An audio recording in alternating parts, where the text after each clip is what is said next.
after a successful bubble with 0 positive tests, the Lakers were crowned NBA champs to cap a season that spanned nearly 1 full year due to the pandemic. Perk, let's start with you here. How will you remember the 2020 NBA season?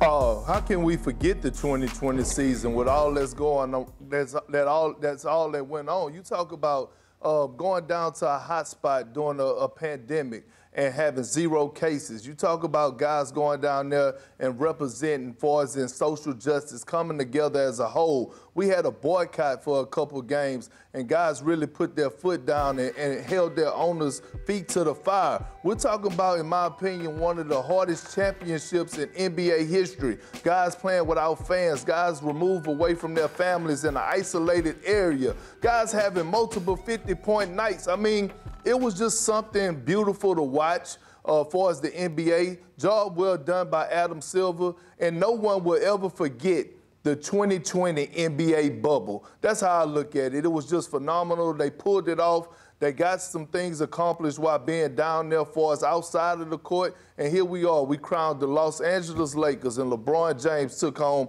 his 4th title, 3rd Finals MVP. So it's so much that it's not just one thing, George. It's a lot of things that makes up this 2020 season.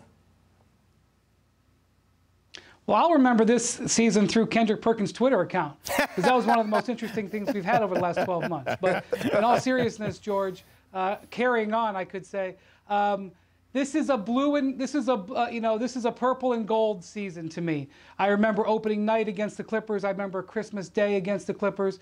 Unfortunately, the sight of those flowers lining Chick Hearn Boulevard after Kobe's terrible, tragic death piled up outside the Staples Center, piled up all around our facilities in Los Angeles. And then, of course, the playoff run, where the Lakers were the story from the start, where they almost walked away at one point. And then, of course, this last couple of weeks where they played the top of their game. LeBron James and Anthony Davis were at the top of their game. Their role players were at the top of their game. Frank Vogel made great decisions.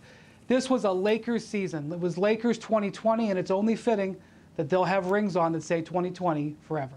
Yeah, no question about it. I think you guys made some excellent points from the league and Adam Silver and everything that they were able to accomplish and make sure everything got done the way it needed to get done, from the social justice causes to obviously COVID. But to your point, Brian, this on the floor was about the Lakers. You know what I'm saying? Like, you think about it, it's about a coronation of LeBron James, his continued excellence at this age, and really choosing the right teammate in Anthony Davis, a guy who I think really embodies all of the characteristics of some of LeBron's great teammates, and it's why he's such a perfect fit. But also this aspect of it.